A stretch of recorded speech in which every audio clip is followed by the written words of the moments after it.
এক গবেষণায় জানা গেছে ঢাকায় ৭৫,০০০ পথশিশু নেশায় আসক্ত। এই শিশুদের পুনর্বাসনে রাষ্ট্র ও সমাজের করণীয় কি? সবচাইতে সহজ উপায় আমার কাছে মনে হয় এই শিশুদেরকে দেশের সবচাইতে পরীক্ষিত আপনজন ওলামা ইকরাম, এতিম শিশু, অসহায় শিশু যারা আছে তাদেরকে পুনর্বাসন করে থাকেন।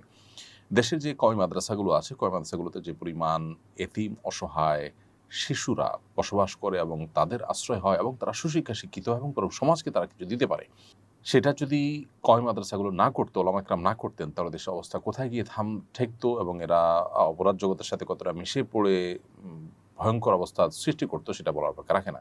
মাদ্রাসাগুলোর উদ্যোগ নেওয়ার কারণে তারা যেখানে পথশিশু থেকে বা আপনার এতিম অসহায় শিশু থেকে তারা দেশের সুনাগরিকে পরিণত হয়ে দেশের বরং নানাভাবে তারা অবদান রাখছে, তারা আলেমে পরিণত হচ্ছেন, মানুষকে দীক্ষা দিচ্ছেন তাদের অনেকে।